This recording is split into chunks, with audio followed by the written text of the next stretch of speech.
চলে এসেছি নতুন একটা হেয়ার কেয়ার রেসিপি নিয়ে। তো আমি একটা বাউলে নিয়ে নেব 1.5 চামচ মেথি, আর তারপর নিয়ে নেব 1.5 চামচ কালো জিরে নিয়ে সেটাকে মিক্সিতে বা হামানদিস্তে একটুখানি গ্রাইন্ড করে তারপর 2 কাপ জলের মধ্যে এই মিক্সচারটাকে ভালো করে ফুটিয়ে নেব। কালো জিরে আর মেথি দুটোই আমাদের চুলের জন্য খুবই উপকারক।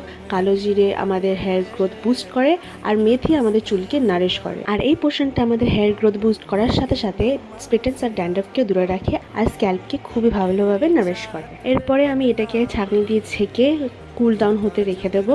তারপরে একটা বটলে শিফট করে আমি এটাকে আমার স্ক্যাল্পের মধ্যে কটন প্যাডস নিয়ে অ্যাপ্লাই করতে শুরু করে নেবো। আমি আমার চুলটাকে ডিভাইড করব into different parts and sections, আর ওটার মধ্যে ভালোভাবে যেরকম আমরা গরম তেল লাগাই সেরকমভাবে লাগিয়ে দিতে হবে। স্ক্যাল্পে সেকশন ওয়াইজ দেওয়ার পর এটা আমি একটু এনজেও দেবো, তারপর ভালো করে ম্যাসাজ করে আমি এটাকে 20 to 30 মিনিটসের জন্য রেখে তারপরে শ্যাম্পু দিয়ে ওয়াশ করে নেবো।